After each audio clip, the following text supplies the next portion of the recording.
Come on inside the Vegas Media Hype Studios in the entertainment capital of the world. And welcome to the Lawrence Taylor 56th edition of The Other Side of the Ball. Double A with you in the house, and I got most of the panel, but two are on assignment. But who I have in the house is from the Rainbow Bridge of Asgard, where the booming heavens roar, and he is all decked out in golden, or should I say, maize and blue. Let me get it right. Thank you. The mighty Viking Scott McCorkle. Top of the morning, gang. How y'all doing? Gang, gang. And he has recovered from last week's heartfelt speech. Glad to see Man, I cried a little bit on the way in thinking about it. And of course, he is the Dr. Dre of A7FL, Nevada, and LA, and he's decked out in sharks and fishes. Fresh off watching the Stars and the Golden Knights get reacquainted from the conference finals from a year ago last night, the one and only Double D, Derek Duncan. Caught up in the middle. I cried just a little when he plays piano in the dark. Did you have any over under on the fights that happened last night? Because there was plenty of fighting going on between the Stars and the Knights. The fights were a lot of fun. I think it was Hutton got tangled up with somebody on the Stars. I couldn't see who the jersey was on the other side, but Hutton threw the nastiest hockey uppercut that I've seen in my hockey fandom career, which is very short. But I believe he and King Colasar have been going to the Ryan Reeves School of Fighting. And Mr. Reeves. This is going to be a good year for the Knights. Look, there's a lot of people that are picking him to repeat.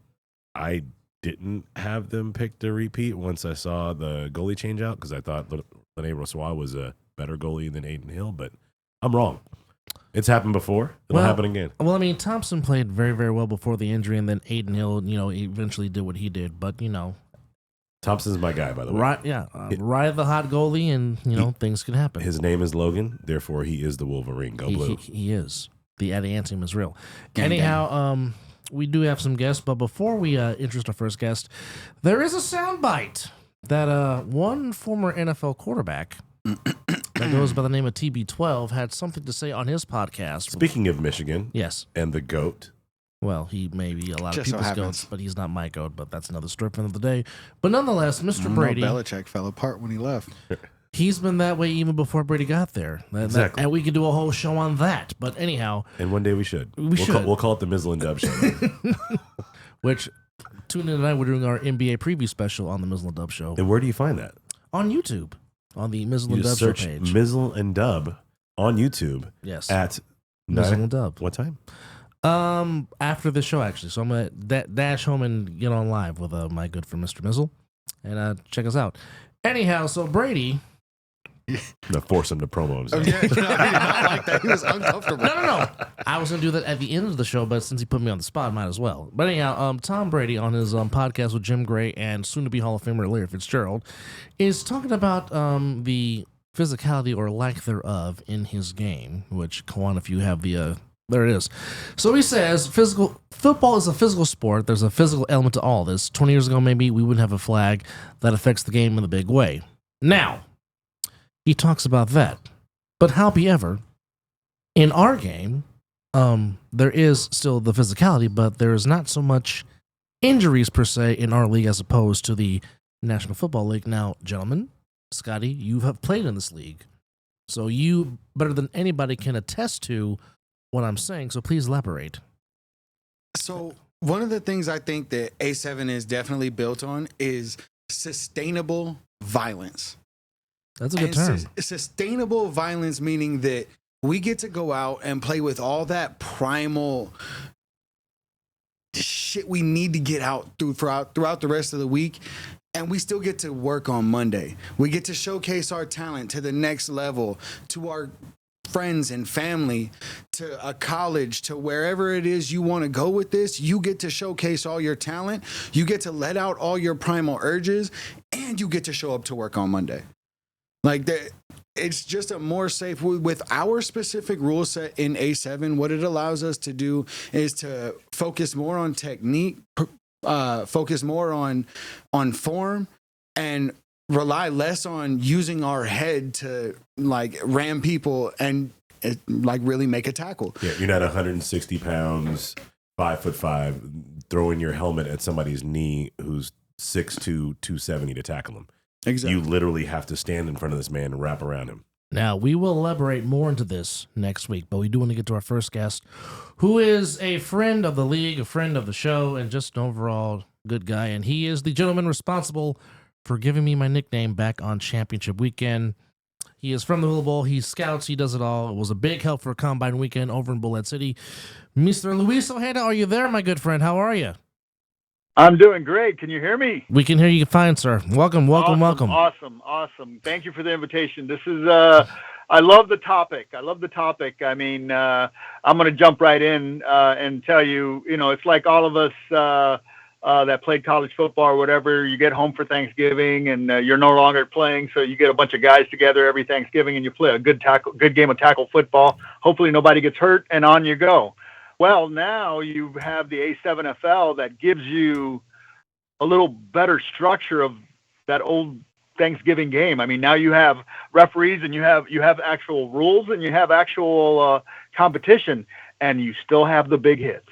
My goodness, I mean, going from your backyard into a structured format like this. I mean, some of the videos I've seen and some of the live shots I've been at, I've actually got to go to the championship game this year, and unbelievable hits, unbelievable speed, unbelievable passion for the game. I mean, what else can I say about the A7FL? It's absolute great football. So now, obviously, this is your peak season with you being the official scout of the Hula Bowl and setting things up for the draft. So what assignment are you on this? Because I know you do games throughout the season.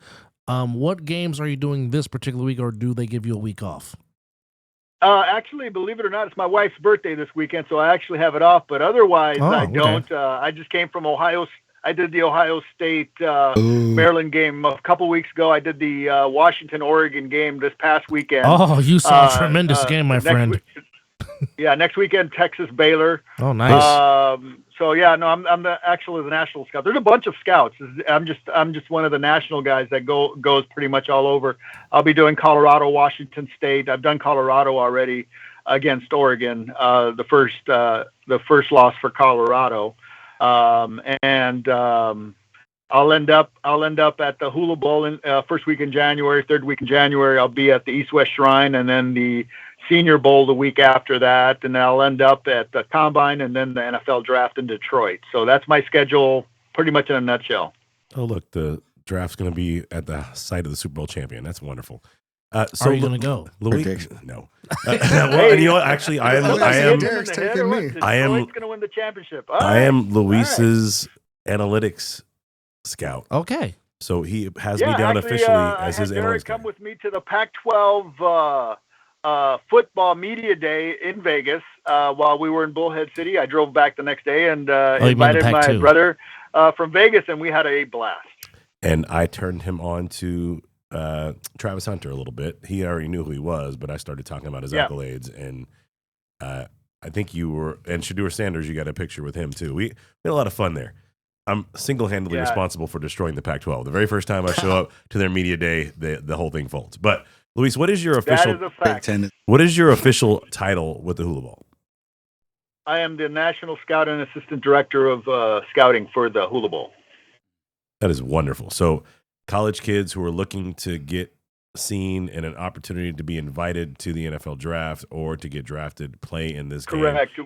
Yeah, we are. There are only 3 All-Star games this year: the Senior, the Hula, and the East-West Shrine. And we, between all 3 of us, we select the top 500 best players in the country. 325 play in one of these games, or 125 per game, and up to 125. Because last year I think we only had 116 at the Hula Bowl. East-West Shrine had 130. So, but logistics aside. We scout the most elite players. There's 7,500 college football seniors every year, roughly. All right, so let's dive in. Of that, we got to whittle it down to 500 players. Of the 500, 300 plus play in a all-star senior bowl type, like the Hula Bowl or the East-West Shriner or the Reese's Senior Bowl. Otherwise, you're in basically shooting for a free agent spot or a draft spot. It's pretty easy to set up the top 300. It's the next 200 that are really hard to do. So, I mean, we're talking about elite. It would take a lightning bolt to get somebody from McNeese State in the NFL, but that doesn't mean it can't not happen. Copy that. So, you are scouting now for the current NFL. Based on Tom Brady's next year's draft class. Correct. Caleb Williams on down. So Marvin Harrison. So thinking back, Marvin Harrison Jr. because that's a good comparison. Yeah, Junior. That's a great comparison. So speaking of Marvin Harrison in his era versus Marvin Harrison Jr. in the era that he's going to be stepping into, and Tom Brady's comments between the 2 eras of football, how is your scouting of football players different now than what you perceive scouting of football players were in the mid-90s when separating from someone from the ball was something that you did on the regular? Now it is a 15-yard penalty, a targeting call, and you're probably ejected for the rest of your life. Right. Let's start from the beginning. You know, it's a generational comment that was made by Tom Brady. Larry Zonka made the same comment in 1970 when he was running the football. He hits the defensive back came to hit him, and he plowed over the defensive back, and the referees called a foul, 15-yard penalty, unnecessary roughness. So this is not Tom Brady exclusive. From back then when those guys played barely with any equipment on, or A7-ish, to now, the game is totally changed. So when Marvin Harrison played, you got to remember Kimo Bonhoeffer changed the game when he hit Palmer from Cincinnati low. There's so many things that have changed the game. Right now, I'm going to agree with Tom Brady. I think some of the hits are part of football, and everybody thinks it's helmet to helmet, but you hear it. And when you're on the sidelines, like I am most games, most national games, you can actually hear helmet to helmet, and you can actually hear helmet to shoulder pad, and it's a different sound. So sometimes the officials, I don't know how they can get confused when somebody just gets a forehead into the chest plate, but I just don't know how it's ever going to change. Look at how many 15-yard penalties are called on guys just trying to make a tackle. A guy, slides or 1 foot out of bounds, and he's trying to get an extra yard. Oh no, that's a penalty. He was headed out of bounds. Well, you don't really know that. It's a subjective call. It always has been a subjective call. So, I'm going to agree with Tom Brady on this one. I think he hit it on the head, and he's the biggest. He's the Michael Jordan. You can see I'm older now. I didn't say LeBron. No, he's the GOAT. He's the GOAT. He's the Michael Jordan of football. He wore this. You might not think he's the GOAT, but there's a lot of other people that it's hard to say comparable. He's the guaranteed, undisputable GOAT. Period. No one has more championships. No one has more victories. No one played as long. And and last time I checked, that's the standard. That's the measurable standard. The NFL does not. They could care less who plays second in the Super Bowl. Ask the Buffalo Bills. 4 consecutive years. Correct. So, Mr. Ojeda, you had the privilege of gracing us in the broadcast booth during the spring season, and we had talked about, or one of the questions I asked you was, what was the main intangible that you look for when you're scouting? So, for our viewers that are watching you for the first time, if you can please answer that question one more time and to give the viewers a better understanding of what it is you look for when you're at these college games, scouting these possible recruits to the next level. Great question. I don't know. For me, it's very simple. If they're playing at Ohio State and they're all conference, they're already good. You know what I mean? If they play at USC, at Oregon, at Miami, I mean, if they're all conference, they're already as juniors, as seniors, we already know they're good. So that gives us an advantage to say, okay, this guy's already good. Now let's look at his tangibles. How does he act? Let's talk about a running back. How does he act when he scores a touchdown? How does he act when he fumbles the ball? How does his coaches treat him? How does his teammates treat him? Sadly, we can go on social now and see what they're posting. I mean, do they have a posse? Those are things that NFL teams look for as far as what are we drafting here? We know for a fact that we're not just drafting a guy that just rushed for 1,500 yards at Ohio State. We know that we're not drafting a kid that comes from the perfect world. I mean, you have to find everything you can to mitigate the issues that might happen post draft. And everybody talks about the current one, Antonio Brown. I mean, those are issues that happened in college. He was acting the same in college, but everybody's now surprised. Oh my gosh, he's acting crazy. Vontez Burfict changed his mind. Look, oh my God! Hey, mute him for a second. We're football here. Wow, that's pretty good. But no, we look at the tangibles. I mean, if the kid, is the kid? Let's go to a lineman. Lyman does his job. It's kind of a sucky job because the only time that you hear your name is when you got a holding or a penalty called on you. But we notice the little things, like when you're on national TV, are you taking your helmet off in the field? That means you want to be on TV. That doesn't mean you want to play football. There's little tiny things that people just don't realize that I don't want to say untrained because anyone can do what I do. I just happen to be very successful at it. That's all. I mean, over the last 16 years. I'm 80% plus on NFL draft. So that was a real knowledge nugget. Everybody needs to kind of really dive into what Coach said just now. Like everything from what you post to social media, which thank God I'm not trying to go anywhere. Right.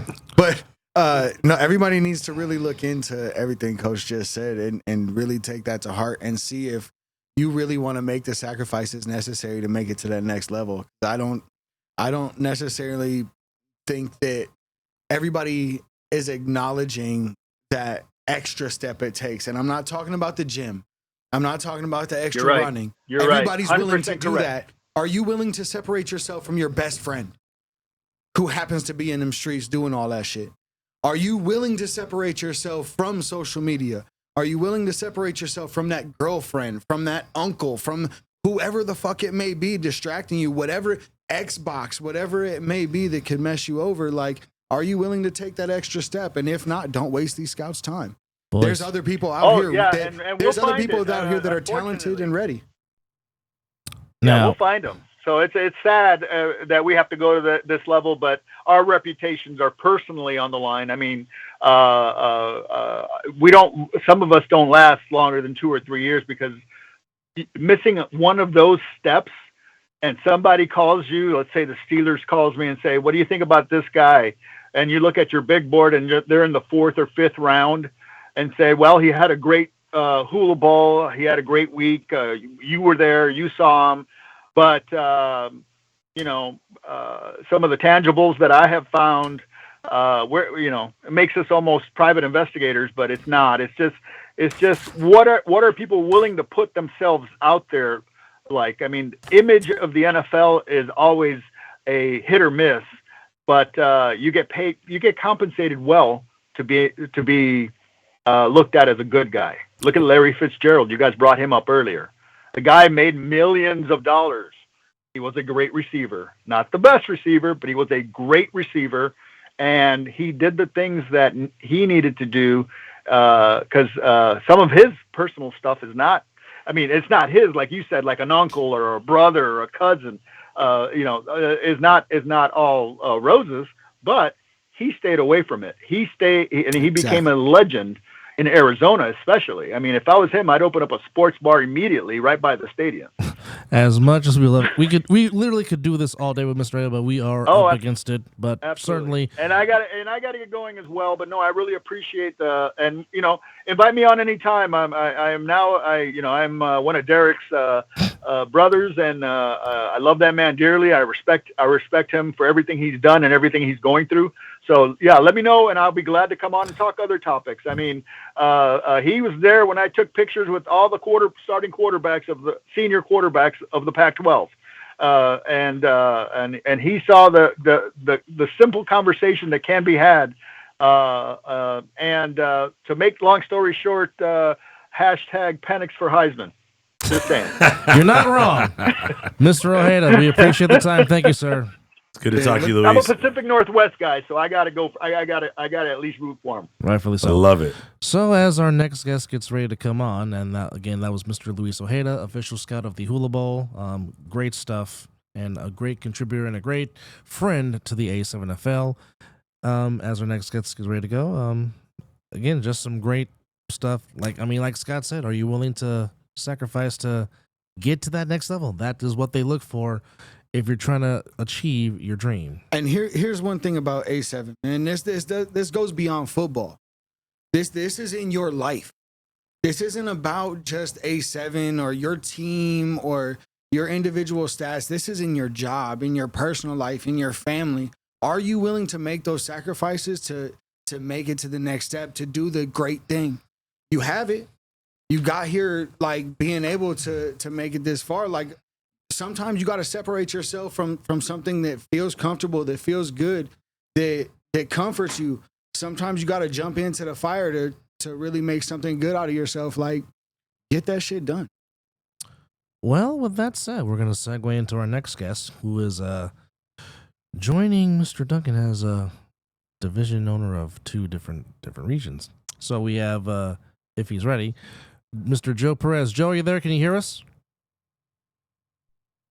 I see him. We see you. Can you hear us, Joe? He's focused on something. He's definitely focused on something. He's trying to figure He's it not out. Talking. I don't think he can hear us. I'm going to try texting him. But we can read your lips, but we can't hear you. We got no sound. Did he start talking? He was trying. He was trying. We are having a technical difficulties, but we're waiting on Joe Perez, who is now who was the founder of the Cincinnati division, and now has expanded to Indianapolis, Indiana. We will try again. There should be some crazy athletes coming out of this division. Well, I don't understand. well, I mean, man, Indiana, which is mostly known for basketball, but there are some football talent that can come out of that state. Yeah, man, you can't have that many farms and no linemen. Come on, man. This is true. I mean, this is true.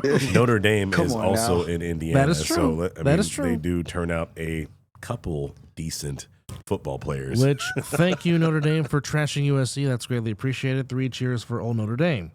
Man, So, Irish are good for something.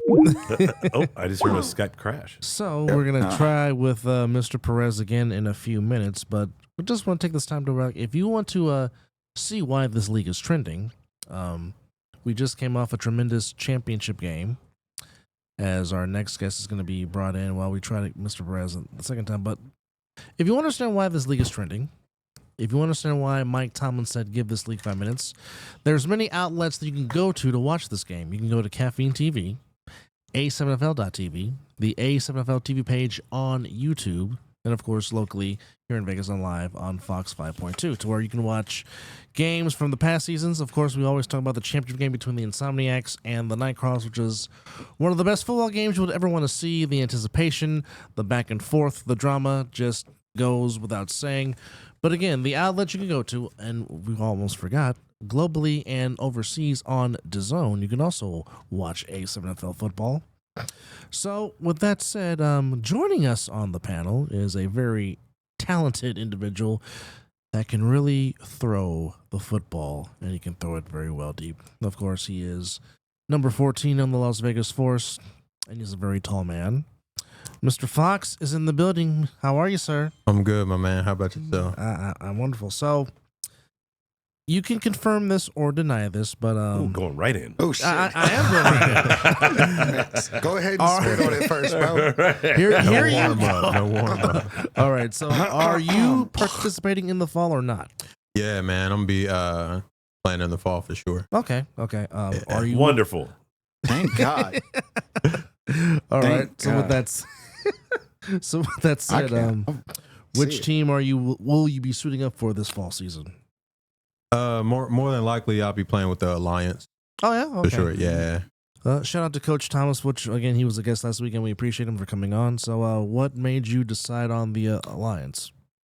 Well, kind of towards the end of the season, me and him had a few conversations about possibly playing in the fall. And I was a One little second. skeptical. Were those questions on the sideline during your game? Some of them. Not necessarily, because because the thing is, you know what I'm saying, it was more when we were playing, and he was pretty much watching and everything, like he was coming back, giving me feedback and stuff like that. But it was more so like a day or so after the playoff game with the SIG game, I'm just playing because people complaining that he was So- recruiting during the game. So I yeah, got him on the sideline. So with that said, take me back to this past season with the Force. Mhm. You guys kind of got off to a slow start, and then you guys picked it up towards the end. And Right. then, first off, the 2 games with you and Sigwood were fantastic games, Mhm. back and forth. Could have gone out of the way. You guys were up in the playoff game against Sick. What do you think happened down the stretch where you guys came up short? What do you think was the deciding factor? I think the deciding factor for you're talking about the playoff game. Correct. Yes, sir. More so, it was offensively. We kind of like got away from our game plan and things like that. On the defensive side, it was just misreads, man. Like I forget the tight end for Sick-Witted, but he had a couple of monstrous games on, like, it was like 3rd down and 20 or so, and ran a little.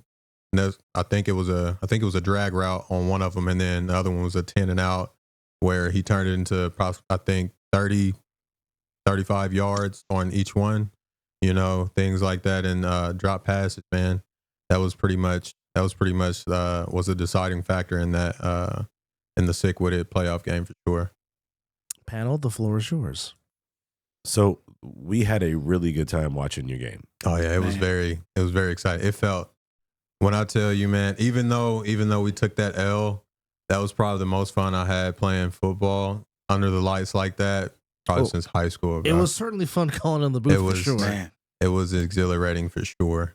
I think it was the tightest margin of victory that we had in A7 Vegas all season. 2 points. And your guys' legit 2-quarterback system was something that was talked about on the national podcast quite a bit. Yeah. I'm curious what your take is on a 2-quarterback system, and ultimately if you know what the plan was for the coaches as to who would go in at what time, or if you guys were just alternating reps and had a game plan for that. Right. So when I first came to Vegas and tried out for the Force and everything, I automatically knew, it was going to be competition. I never go into like another team or another organization thinking that the job is mine. You get what I'm saying? Yeah. So I was trying to get to every practice that I could.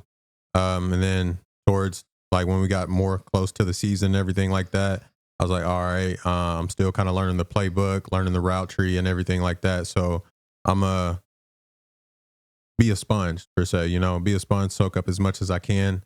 And when I felt like when I started to like really pick up on things like that of that nature, I was like, all right, I think I need to start getting in the rhythm with the receivers, with the running backs, get the feel of the game. Cause back where I'm from Arkansas, man. Me too. Down south, you feel my me? family is anyway. I'm from Boston, but My grandmother's from Arkansas.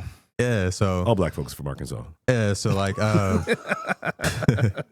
So we didn't really like we seen the A7FL, but it was like that's when it was like super brutal. You know what I'm saying? Like people getting flipped, hang like just tossed around on the field. You know, back body drops in wrestling. Man, Right.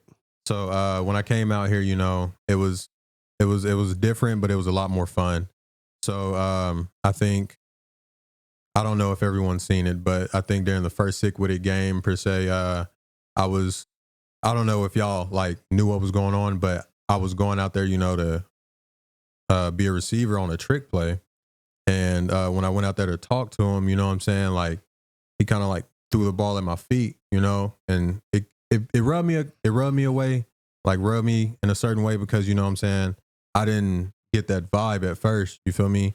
And then when that happened, I was just like, so this is kind of how it's about to be, you know, because love rock to death, you feel me? But just There were some moments where situations- things weren't right. for sure. How are you guys now? We haven't really necessarily talked that much after the season, you Okay. know. But after that situation, for sure, me and him had a couple of words. You know what I'm saying? It was friction at first, but we kind of worked through that and everything on games moving forward. Can we stay on that for a minute? Because there was something that I noticed in the championship game that you ended up being the primary quarterback and were moving the ball well, and I believe you got injured. Yeah, man. So I think it was right before halftime when we were in the red zone, and we had got called back for a penalty, and after that, I tried to do a rollout. Was that after the 3-on-1 that was called back? Was it after that play? I think it was after. I think Sick would have ended up scoring again. Okay.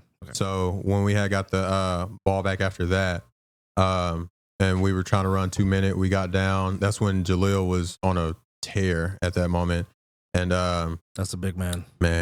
So we got into the red zone, got a penalty on a run play. So we had called a sprint out, and no, it wasn't even a sprint out. I just tried to escape pressure, and I ended up getting stepped on my back of my Achilles, and my shoe ended up coming out. So I don't know if you guys dealt with Achilles injuries or not, but I have not. you do not want to I got gout. like test those. That's the oldest shit we could have said on this podcast. I thought it was an Achilles tear at first, so. But no, man, I got super scared about that. You know, Christina, I had her like look at it, tape me up, and everything. But after that, man, it was a little. I was a little nervous on like trying to really like put pressure on that whole, like put pressure on my right Achilles for sure. You know? So at that point, they weren't going to you as much because you seemed to be limited in your game. Does that kind of what was happening on the sideline? Because of course we don't hear what's going on in the booth. Yeah. We don't have sideline reporters telling us what's going on. No, for sure. So no, like initially it was my decision because I was just like, you know, I don't want to rush back in and possibly rupture my Achilles because we've all seen like KD and you know, Aaron Rodgers with his Achilles, you know. So that was what I was really scared of.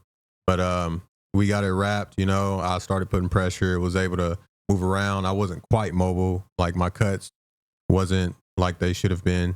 But yeah, after that, after we had a few conversations, Coach Poe, Troy, Coach Mack, after we had those conversations and everything, I was just like, you know, this is playoff time, man. It's nut up or shut up. So that's what I ended up doing. Tried to go back in as much as I could. And yeah, that was pretty much on that. So since you will be playing in the fall, what is your personal goal for this upcoming fall season? So, man, my personal goal for the fall season for sure is to, like last year, people really only got like a glimpse of what I can do, considering the whole 2 quarterback system, you know. But now I'm really going to be able to like really let my wings go, you know. Really. So are you in competition for the quarterback position at the Alliance, or is that already yours? That's not what we said on Facebook. We Facebook says he is QB1. Okay. Hey man, I'm always. I'm gonna call it how I see it. I don't play for y'all. No, 100%. But I mean, they can name me starting QB all day, but you know, I'm always the type of guy I'm gonna get better. I'm always gonna expect competition. I'm always gonna be expecting a guy to be behind me trying to take my position. You get what I'm saying? So they might have me labeled as QB1, but I'm still fighting for that starting spot because until December 3rd, no one has a solidified spot at this, like, you know what I'm saying, in this game. Which, by the way, as you just said, the fall season does start on December the 3rd. So check your local listings on when you can watch the fall brawl. Y'all been picking up a lot of people. Y'all picked up a smooth little squad. Coach Zoe has been recruiting his tail off for sure. Listen, look, my first conversation with Lonzo, man, it was what game was it? I think it was Kryptonite. It was the Kryptonite game. I had it was when I broke out of contain, did like a little spin move and hit Mondo on like a 45-yard bomb in the back of the end zone. Yeah, your arm talent is just tremendous. When I tell you, you haven't seen nothing, man. Like I was telling Derek before we started, or when he mentioned he couldn't even notice me when I cut my hair. It's like when I cut the dreads off, man, I lost like 10 pounds. That's a good point. So you're less restricted, and you've already got. You did have dreads during the season. You've already got an amazing skill set. Now that you're less restricted physically, that should elevate. Oh, most definitely. Like it's gonna be fun in the fall for sure. You know, I'm super excited. I'm excited for all the competition from the returning guys, from the Insomniacs to Sick With It. All them guys is gonna be very fun. It's gonna be a fun season. I can't wait to see him actually running offense. Right, so to be able to control the game. Give me two guys on defense on the Alliance you're excited about. Defense on the Alliance? By name, I can't even tell you off rip, buddy. You guys haven't been practicing like that yet? Well, they have. I recently, I think this past Saturday was my first practice with them for sure. Okay. How'd that go? Oh, it was phenomenal. They had some guys come out. We got some work in for sure. Okay. They were super eager. You know, it was more. They were allowing people to coach. You know how some people got enough. They got more Chiefs than Indians. You get what I'm saying? So that plays a big deal in a lot of things. Like it even played a big deal with the Force. You know what I'm saying? Like it was times even on the sideline, people was trying to outcoach the coaches, and you're a player, not a coach. You get what I'm saying? All right, we'll put you on the spot real quick. What's that? Christina's in the building supporting you here today. Oh yeah, yes she is. And shout out to her. She does a tremendous job. Is she going to be a Alliance trainer this fall? Ooh. I mean, that's what she told me. Oh, well. Inside information. I didn't want locked in. Didn't want to just throw it out, but I mean, she's just Christina. She's the type of person, she's very loyal to her players and to the organization that she's with. So, for sure. Either team that we were going to play for, she was going to try to, finagle her way in there for sure. So real quickly before we say so long for now. What's up? You were one of the youth coaches in Josh Jacobs' camp. Talk to us about that a little bit. Oh man, the Josh Jacobs camp, that was pretty smooth for sure. It was super fun. I don't think people really know, but Josh Jacobs, he's nothing but like 5'9", 5'8", but he's solid. So when I met him in person, I was just like, dude, like you really be embarrassing grown men on Sunday nights. Like that's insane. Like stiff arming, dragging them, all that. Well, when you lead the league in rushing the past season, you can do that. All that. But it was a very wholesome experience, man, getting to see all different age groups, kids, girl, boy, they really came out there, gave it their best. You seen a couple of studs for sure. I'm not gonna lie, I seen a couple of great 6th, 7th grade female flag football players breaking ankles out there. Saucy. Most definitely. Yeah. Now, were you teaching quarterback techniques or just teaching all around football skill? Well, they had me in the so how they had it set up, they had a running back drill, receiver drill, quarterback drill. They had me with the QBs. So we had a few competitions going on. Okay, now next question. Now I know you're playing for the Alliance in the fall, but are you still forced in the national season? Yeah. When the spring season come, I'm gonna be with the Force. Okay. You have a question? Yeah. Well, I was just wondering what the fuck all these people are gonna do. Are they just gonna go back to their regular teams? Like, is it just, like what are the the Force? choices I they have? understand. Yeah. Like y'all, they just choose not to work out in that season, which I understand. But everybody else, I'm so confused. Like, are you just gonna hop on the next one? Are you gonna come out of pocket that money? Like, Look, they got options. There's a lot of options out there, and I just don't want to see any talent. Like, I want to see the talent spread out, of course. And Right. I say that joining the most stacked team in the fucking league. But they lost some guys. But we lost. I mean, we lost a lot of guys. Actually, we lost some key guys. But I think we have some key guys stepping into those roles, and we're Like gonna roll yourself? with it. Like Well, yourself. Yeah. There's always me to deal That's with. okay. Yeah.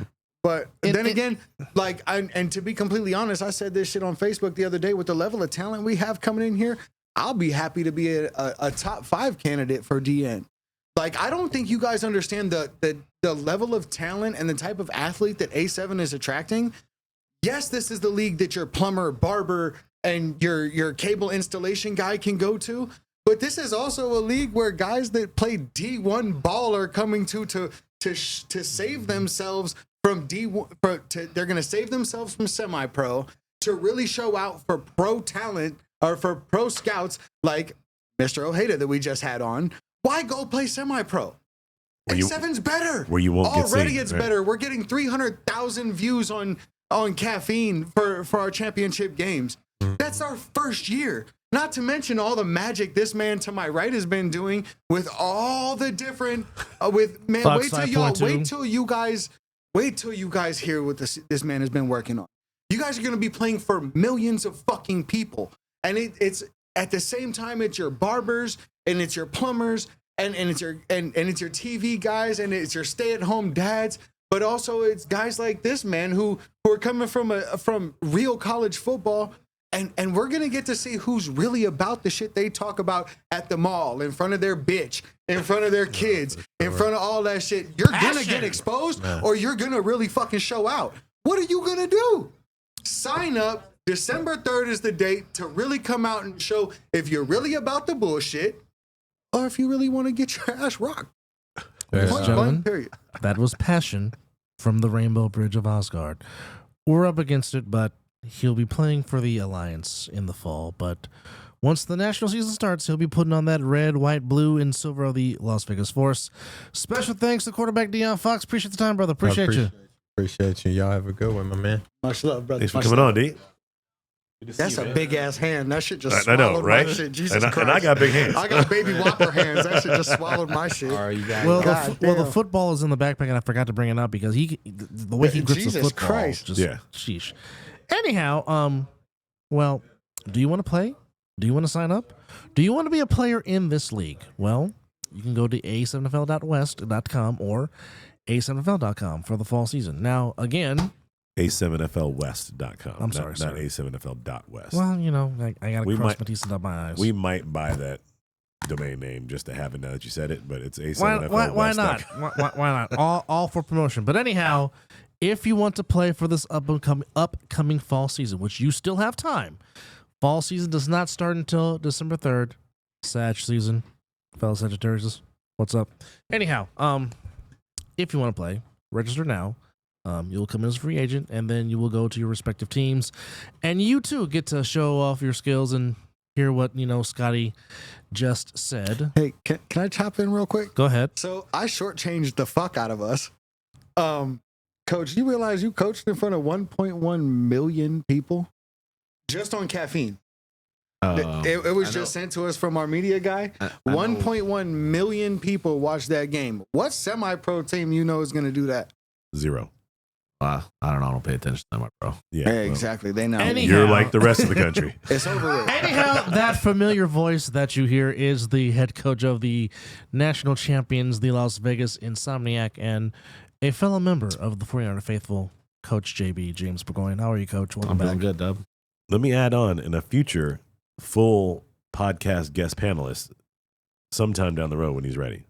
Whenever you guys have me on. So for you guys that don't know, mine and James' history goes back way, way long. And this dude knows his football. So if he can come on and not be insomniac'd out, we're going to have a blast talking football with him sitting at the chair. So Listen, Which, Insomniacs are my team, but everybody could be critical.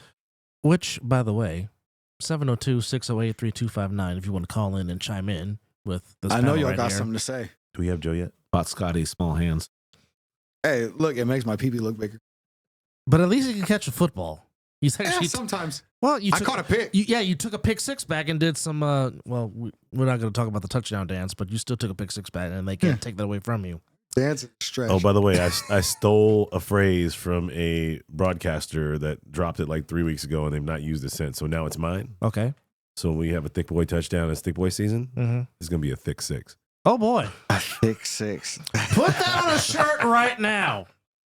I'm changing my Twitter handle right now. I think Corey's Thick That's six? that's Oh, yeah, something no, different. I'm That still, embodies me more than anything I'm still waiting on a that's big ever man. been said. We still need a big man. We still need a big man with football T-shirt for crying out loud. Is that a man six or a woman six? Well, it depends on who he asks. Or Depends on the ruler or what if you measure from the top or the bottom. Depends Or- on who's pitching and who's catching.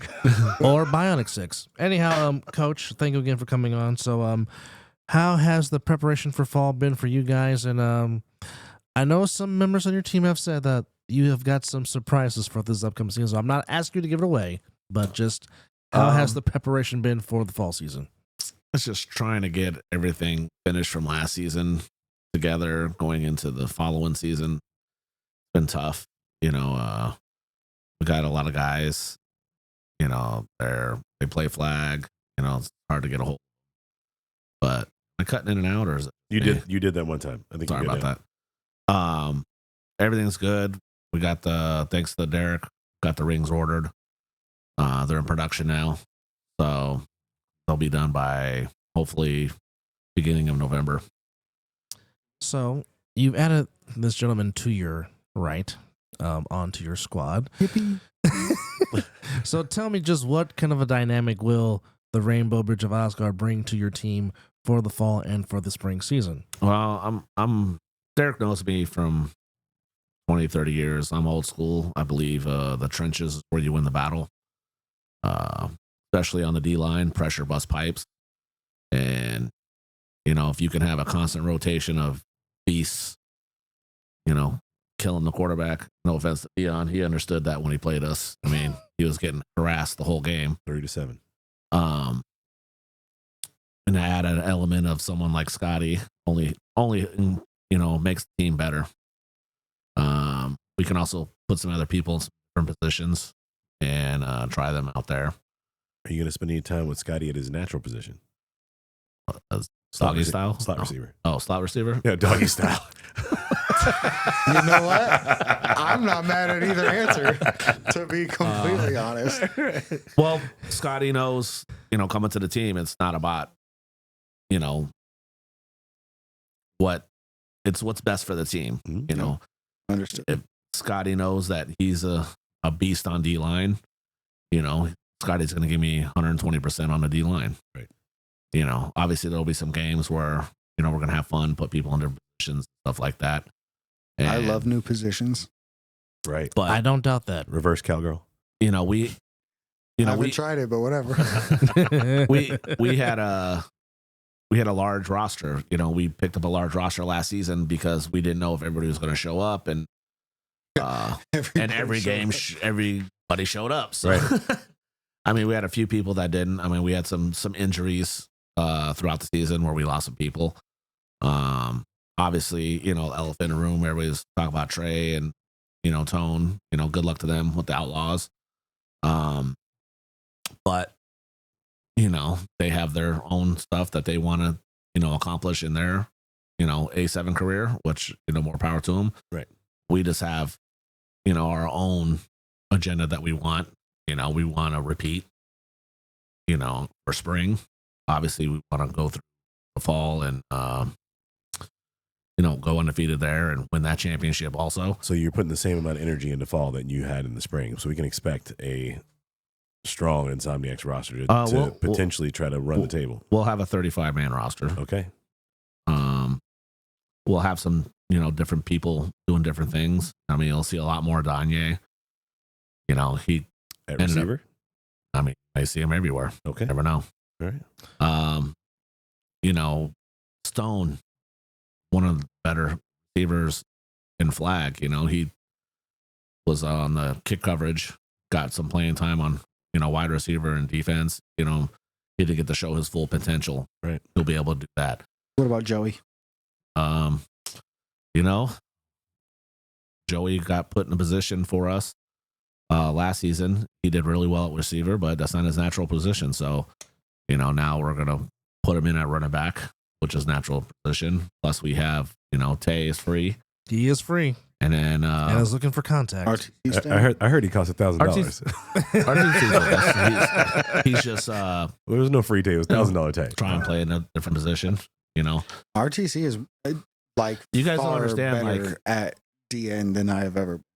Well, In my personal special. opinion, I think RTC is way better at DN. well, look at the talent. He's just a football player. Look at who the talent we're gonna have to go to. Mobile quarterbacks like Deon. If Rock is playing, I don't know if he is. But he's mobile. Obviously Trey is very mobile. So Yeah, they still got. But me and RTC on the side, you're not. well, getting think outside about of this. us. Look, I mean, this. I'm not gonna go into the specific positions of everybody, but just think about this D line RTC right at here. linebacker Just- would be crazy. Just think about this D line right here. We have fresh out Jeff Young, Yeah. who was a rookie last year, Right. who's only getting better. Right. Let's not forget about Chris Cunningham. Cunningham's a beast. Let's not talk about Scott, RTC. I mean, the list assuming goes on and Mal- on. in my opinion, the Mouth, defensive player, the defensive player of the year, AJ, AJ. definitely. I mean, you got Chris McWilliams, who's a constant. That motor just never stops. I mean, that's what 5 or 6 guys. We're Not gonna even be fresh Not every even play. not even talk about JJ Harris. Yeah. The rotation with you guys and keeping bodies fresh is definitely going to play dividends, certainly in the fourth quarter.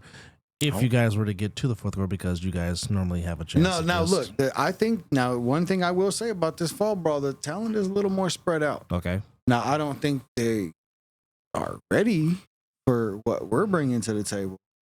The only team that's really staying together and staying intact is Sick, and I'm not sure if they plan on playing fall. I haven't. Yeah, heard they're of- playing. Yeah, They're in the they're fall. playing They're fall. fine. While you So, were, but while you that's were, the only. Sickwood has very little. They have very little change. Very in their, little in change. their roster. I'm The not pit gonna bosses and the say- gold also are staying intact, but I don't think you guys are concerned about that. I'm not concerned about a fucking team. I'm not worried about Not the anybody. bosses.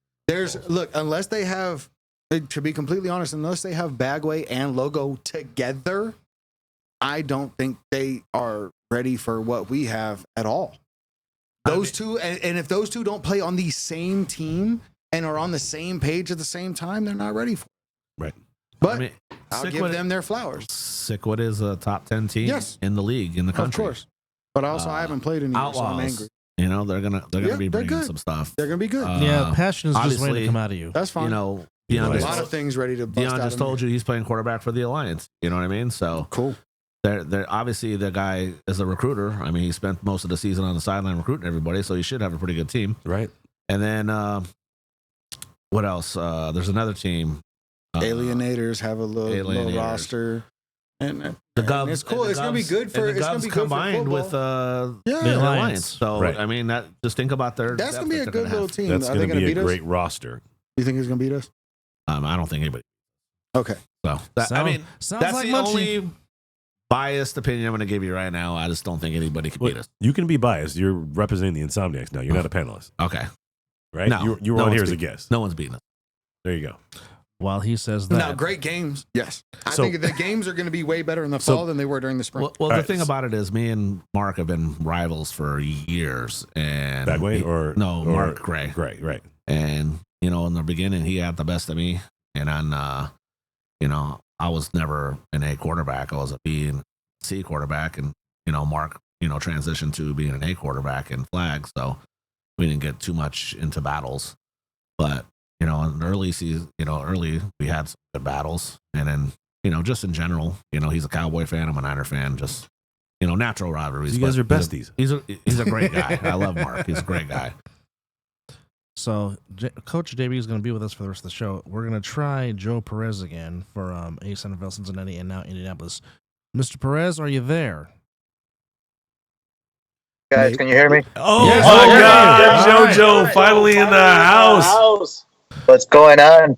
First off, We have thank you for some- giving us the time, as I can hear my own self talk in the headset. So, what made you decide to get involved with Indianapolis? Hey, well, first of all, thank you for having me on. Yeah, so Indianapolis, right? As you guys already know, I the division owner for Cincinnati, and we have 3 teams going on to 4 teams for the next season, and those guys need competition. They need competition within the Midwest. Columbus is up there; they only have 1 team, but those guys need competition. So, what better place than Indianapolis? The House of Football, USA Football's there. You got NCAA headquarters. So why not bring A7FL there too? So, what made you guys settle on the name the Octane, which is a pretty nice nickname and a pretty badass logo to boot? I'm gonna guess it has something to do with the racing in Indianapolis. That's Just gonna throw it out there. Indy 500 maybe. where you drink some milk when you win the Right, race. right. It might be a brickyard, something really going on there. Yeah. So you guys said it. Indianapolis 500 and Octane, high fuel. High speed sport. A7FL combined with the racing of Indianapolis, it's very high octane. We were in between high octane and octane, and we settled for octane. I gotta give props to my division manager. He came up with the name. So yeah. How? And you guys are just gonna play in with the Ohio division? Is that how that's gonna work, or where are your where is your conference lie? Is it just gonna be one team coming out of there? Are they gonna play in with Ohio? Or are they gonna play in more with the Northeast? How is that gonna work?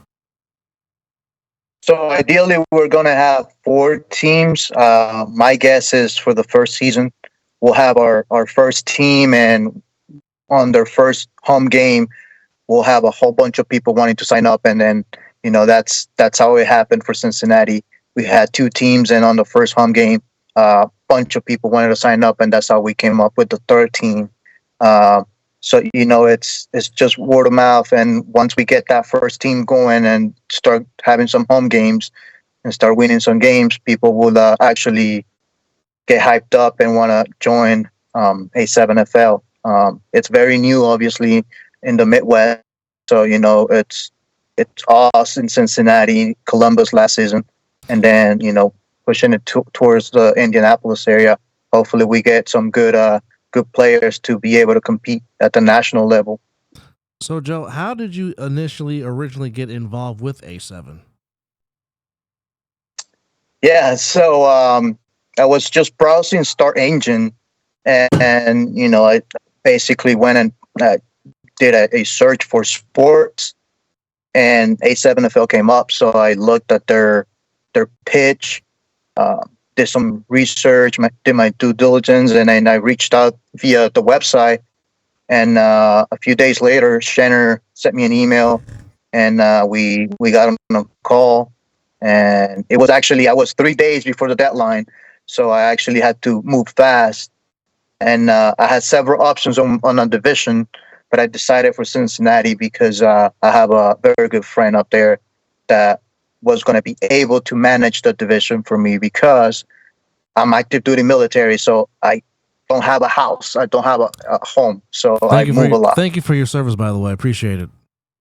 Thank you, my pleasure. So next year I'll be a year away from retiring, so at that point I'll be able to settle and just dedicate my time to A7FL. Wow, that's special. So you're the first, I guess, the second double division owner, but you 100% own both divisions, right?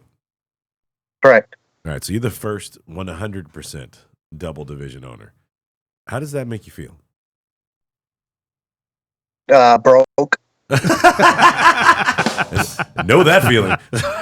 But Joe, Yeah. what I would love to get into, and Dub, I don't know if I'm jumping in too soon, if you had a whole plan, but Joe has this fantastic concept of how he's building the indie division through unique crypto and NFT things. Joe, are you still doing that, or is that gone by the wayside at this point?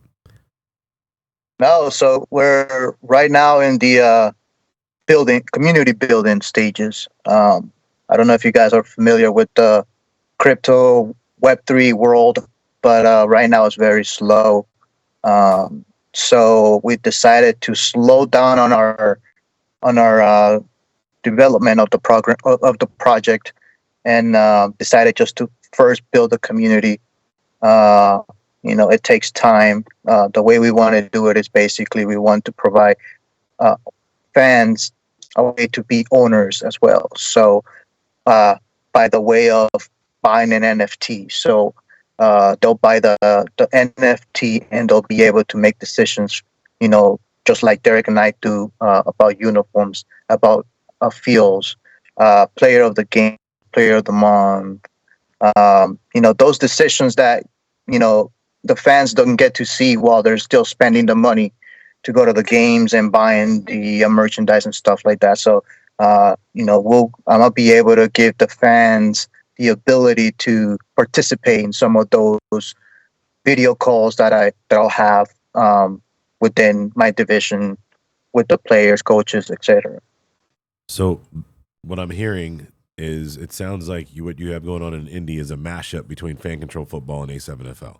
Like you are taking the A7 concept and giving the fans the ability to participate and potentially make decisions in and around your league and getting that fan engagement that fan control football has. They might not have the biggest viewership on a national platform, but they own streaming. Like you won't find a better large organization that has not gone mainstream that does that.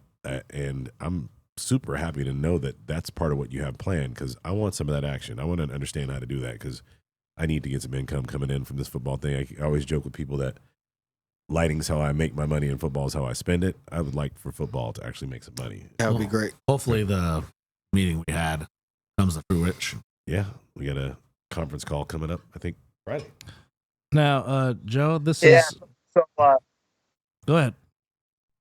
So yeah, back to Derek's point. Yeah, FCF. Most of what they do is allowing the fans to control the plays. I'm gonna be giving them control of the team, so it's more of the front office management portion of the division that they'll be able to control.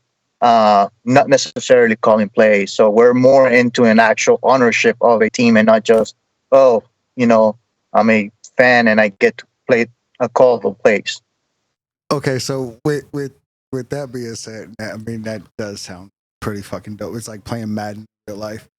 But I do have a question, boss, since we have you on the phone right now, and it's a big question in our chat, and it's been a big thing since we were slated to play against each other. Certainly and, coming from one division manager. Yeah, well, so we kind of feel like since we won that game in Ohio, that Sin City should kind of be ours. We really kind of feel like we kind of feel like maybe it should just be the chaos until you guys can beat us. I'll say, obviously years. I'll let the coaching to the coaches and the playing to the players. But as a division owner, I think we need to run it back probably in Vegas so that we can officially take it from Vegas. Here we go. Can we put it on the line? Here we go. Right now, can we please, on the other side of the ball, can we put the real Sin City on the line for this next year for this game, please? We need a cup. Are we talking about we'll make name a versus? belt. Are we talking about name versus name? Yeah, Okay. the real Sin City. Okay. The winner of whoever plays Ohio or Cincinnati versus Vegas. We already have that. Right, but that team should hold that title belt as the real Sin City for the remainder until they play again. Yes. Similar to the Cannon, yeah. So I'm gonna have more stuff to carry around. Yes. Well, this one's a belt though. You can wear it. You don't have to carry it. It's like You a tool can- belt. I'll let Jason carry it. Yeah. Jason We got a couple coaches. You can They get all you carry can get something. your Ric Flair on with the belt. Oh God. Yes, please. Nah, I want to shout out Skylar and Brett. I've been talking to Skylar offline. They got Yeah, no, they're great. They're awesome. Ooh, the Snow Tribe has something to say about this. Oh, Nelly. They're moving to Cincinnati or Las Vegas. Right? They just said they just said gotta wait in line, my guy. That's from the Snow Tribe.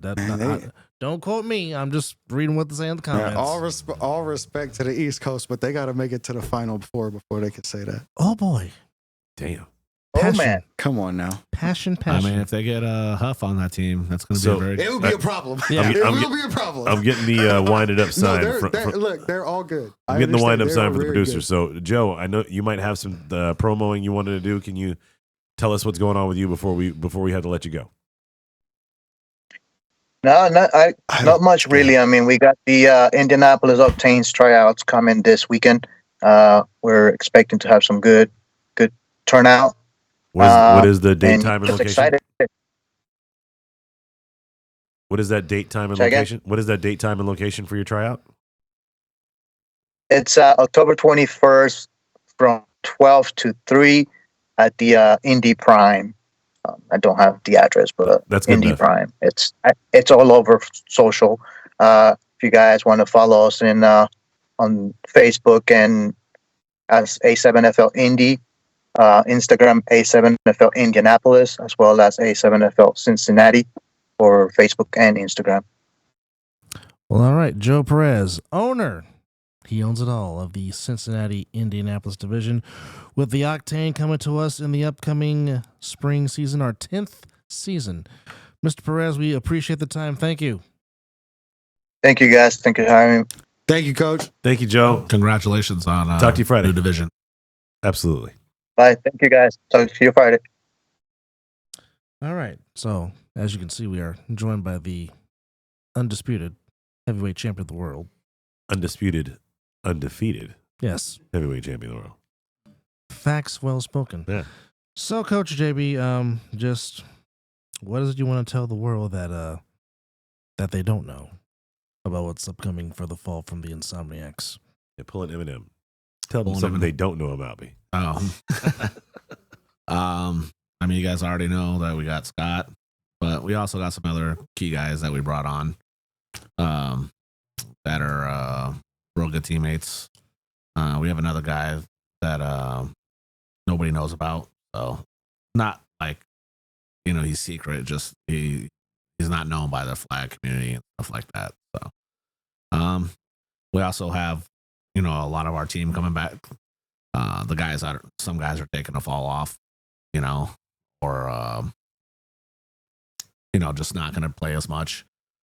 I mean, the only thing, honestly, we lost a couple guys to injuries and two guys that went and started their own team. So, I mean, we're really not going to be missing a beat. All right. So besides $1,000 Tay, because he's not free, what are you most excited about your team for the fall? I'm always excited about my team. All my guys are dogs. It don't For matter. sure. And we What- saw that live. But what are you most excited about? Like, what besides what just happened in the spring? What are you most excited about for the fall? Oh, I don't know. Just beating up on the teams again. Okay. Are you still going to use every game like a practice to get you ready for the championship game, or are you guys This will gonna be like our practice? preseason for spring. Yeah. But It's a nice luxury to have. you can't take it every just give you an example. This past weekend, Niners and the Eagles lost, so you can't take any team lightly. But as my boy Munch would say, we're just better. Right. So unfortunately, for those teams, it could get ugly, or we can get into like a shootout with Sick. It could happen anyway. But I'm pretty confident, and confident about my team will succeed at the end of this fall, bro. Shout out to the other team coaches, managers, owners, involved folks. James was kind enough, and we'll say smart enough, to take some sponsor opportunity that he had under his wing and bring it to us. Understand that you can get benefit out of a sponsor. And if they give you $2,000 to sponsor your team, you're going to get great benefit out of that. But if you bring them to me and I get a $10,000 sponsorship out of them for the league, you still get that $2,000 because I'm giving everyone who brings us a sponsor 20% of whatever we get from that team. Gang, gang. So don't be selfish. Get what you can from them, but send them our way or let us close for you, and we'll help you get more money and get them the right exposure that they need. So, because just taking $500 or $1,000 from somebody's cool for you, but it's not that great for them if you're not delivering them any value. You come through us, we go through Dario, get our marketing team involved. We can literally drive people to their business so that they want to come back the next year or increase their sponsorship because they see how much value they have by being affiliated with the league. So don't be stingy. Basically, Derek is saying I'm the closer, and Oh my goodness. we got Corey Hammond. We have a hamster. We What? have a Hammond in the building. What's up, Corey? Hammy, baby. Yeah, man. Great show, by the way, tonight, guys. I Thank think, you. One of my favorites. Coach, What's up, Corey? How you doing, buddy? congratulations for winning the Corey Hammond Award for Coach of the Year, because I don't think we gave it out, but I'm giving mine out. You know what? I do got a question for you, because these guys, I'm just going to try to get my face in here so it looks normal. There you go. These guys have had some great questions, but I had a question for you. I also had a question for Deon Foxx, but then he left. I had a question for my Octane guy, Joe, but then he left. And let's not forget the elephant in the room. A very special happy birthday today to a guy that I think all the ladies love, and that's Zac Efron. But anyway, Coach. Mr. Yes, sir. Kevin Von Erich himself, yes. I mean, So, I'm not gay, but yeah, You don't get the High School show. Musical fan. Shocular. So, Coach, you mentioned you were talking to Skylar Hurd, and I've been talking to those Ohio guys too. They know the goalposts because you guys said it for them, and they've been busy bees, let's say. But one of the things that's been a topic of conversation, as long as I've been talking about the A7FL, but specifically this offseason, because of what people saw from the team that you beat, and we'll get back to that little segment in a second of that sentence. But a lot of people are trying to maybe copy that loose, free, 2-quarterback flag style. What is your thoughts about that? And why are people crazy thinking that way when the team that did win the championship, a team that I think you know pretty well, would be the antithesis of that hypothesis? Well, I mean, obviously, it's all about game planning. It's all the kind of offense you put in. But The night crawlers, that obviously works for them. They're very very well played flag championship team. That came over Right, in but the they A7. lost. So, what my question is to kind of bring that Corey Hammond style to this conversation. are your nipples out? How do you feel?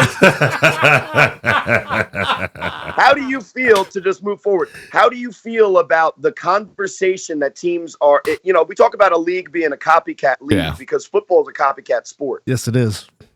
How do you feel that a lot of people are trying to copy the team that you guys were able to beat with a style that would remind me of the more traditional 1-quarterback system?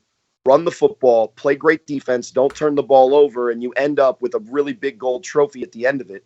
How do you feel about most of these teams trying to emulate the team that lost to you? And why is that offensive to all former quarterbacks that stood in a pocket in the 90s? I don't know why it's offensive to them, but I can tell you this. I mean, if they want, You're a quarterback, man. Come on. No, I'm just I was an option quarterback. That was my problem. Right. So you play the wing T. No, it was a spread option. Okay. It was basically me pitching it. That after I sounds get like a hit. Saturday night. But Corey, to answer that question, if they want to emulate it, if it works for them, let them. I mean, it doesn't matter for us. You're gonna have to make the adjustment to play us. We have what we do. We do it well, and we're gonna go out and do what we do, and we're gonna go out and win championships. So if I can jump in on the answer to that question, if they are good football minds, they will see that if you have a system like that and you can execute that properly, you don't have to have a good offensive line. And the toughest thing to find in A7 right now is big bodies that know the sport, that can move their feet and have an offensive line. So if you can run a good spread system, have a quarterback at that backstack position, and change the point of attack where your 3D linemen or 2D linemen who are chasing one quarterback now have to shift and chase another quarterback, and there's only one guy on him. There's less pressure on him. He's only got one guy to escape where everyone's running from 3. But I mean, how many of these teams that are trying to emulate us are gonna? Is there going to be another Bagway out there? 0. No one else has a Mark Bagway. But I'm saying, but the answer to that question is there is a reason for that.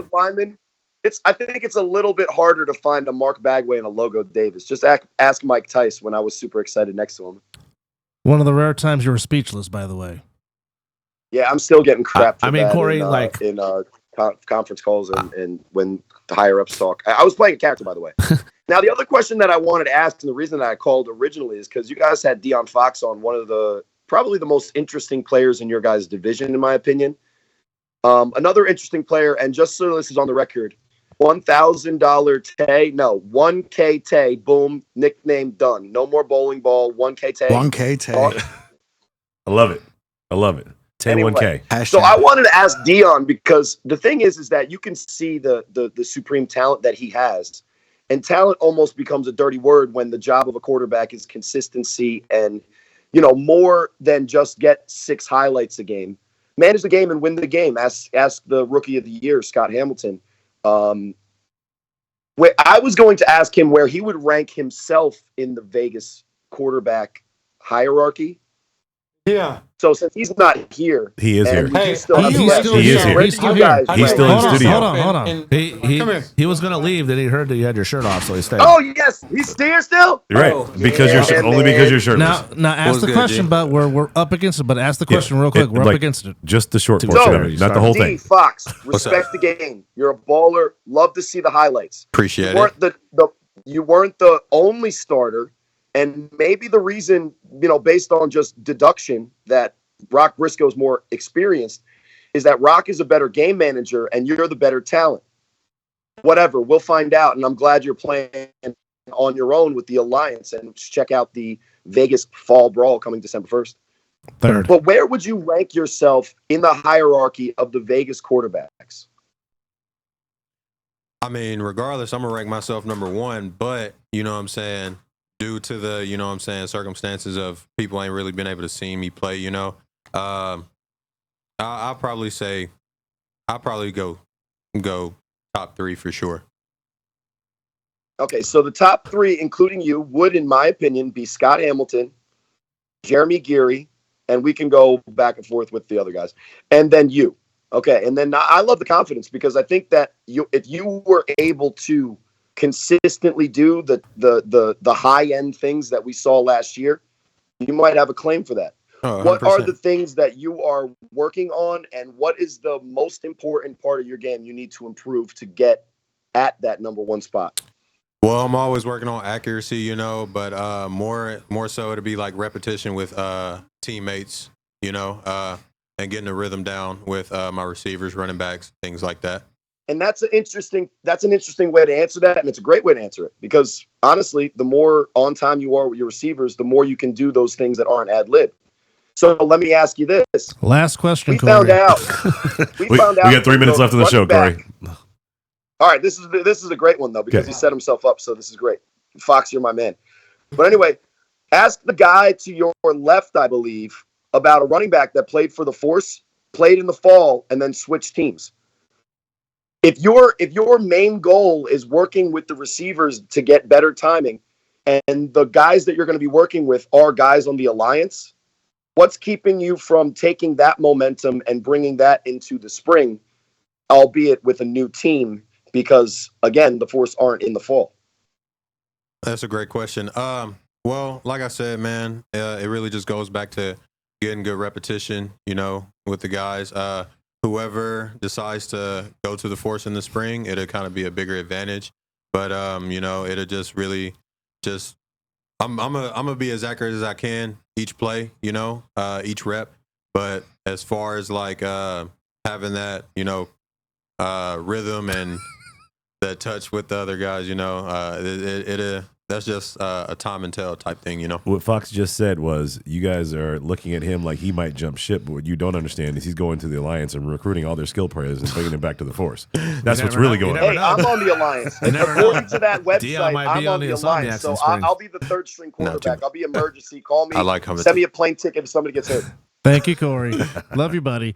You can catch Corey Hammond with Matt Ryan and Big Rob Fabian on the 3-on-1 Thank you, podcast. No doubt. We're up against it, so we're going to let Coach JB start his final thoughts, and then we're going around the panel. Great show as always. Corey had to come in and get his screen time. You know how he is. Right. Naked. That's just the way I like him. I've got nipples, Greg. Can you milk me? I'm trying I'm excited about the fall season. with my mouth. Come on. Scotty? AS Focus, 1022. I'm excited. I'm excited of getting Scott out there with us. I'm excited some of our new guys. I'm excited to see all our old guys. I love hanging out with those guys even outside of football. Our whole team is great. Derek's known me for years, so I take these friendships home for life. Very seriously. So final thought, that was about it. AS 1022. Scotty? Butt naked booty scoots and blue chew. That's all I got to say. Well, that was a big car from last week. D? To the GOAT, TB12, the greatest quarterback in the history of the world. Of non-bump and run error. In the history of the world. We have a league that I think you would enjoy. We have great contact, not a bunch of ticky-tack calls, real guys playing a real sport the way you would love. I think if the NFL were to stop and look right now and take a look back, they would say if we could have changed our game and not put those leather helmets on ever and just legislated tackling with the head out of the game the way A7 did, that would have been the way they went, and we would be the league they are now. They'd probably be doing 11 on 11, and we'd be a sevens version of that if they were being honest with themselves. I love this game. I love the NFL. Don't get it twisted, but I hate how many people get injured senselessly from people diving at their knees, people diving at ankles. You know what? Why can't we both exist? We can. Yeah. And that's my point. We absolutely can both exist. We are, to the NFL, what boxing was to the UFC 20 years ago. We are a different brand of contact sport, and we have our place. And I think the NFL wishes they had done it. So And who would have thought that Corey would have came on the show with no clothes and Scott had his clothes on? of all the odd things that happened. Yeah, that really feels like it should be reversed. Hashtag sustainable violence, A7FL, 12/3, December 3rd. Don't you fucking forget it or you will regret it. Get your ass out here. Register. Come out here and push somebody on their ass or shut the fuck up. I'll just be brief with mine. Now, she got her flowers because it was her actual day, but I would be remiss if I didn't do it live on the show. So, to you, one Kelly Hurst, the hardest working woman in sports. Again, hope your birthday was fantastic. Hope your loved ones spoiled the living heck out of you because you work your fingers down to the bone to enhance this league, to enhance this brand, and you, my dear, should get your flowers live on the air. And to Mr. Duncan, again, to you and Miss Jen. Hi, Miss Jen. Happy anniversary. Happy anniversary, baby. Thank you, Dub. And happy birthday, Kelly. Miss Jen is the Insomniacs #1 fan, by the way. She is. She's So with that said, as we come to the end of this Lawrence Taylor 56th edition, special thanks to Luis Ojeda, Joe Perez, Deon Foxx, and of course, Coach JB. For Chris and Casey in their absence, for the Viking in his maize and blue, for Derek wearing Mr. Sharks and fishes and all that good stuff, I'm Charlie Batch, and saying thank you for watching. And he was Quan 5'9" in the Heezy. For Sheezy. My Neezy. Something nobody should ever say. Baby sharks and butt stuff. And on that note, we'll see you on the other side of the ball.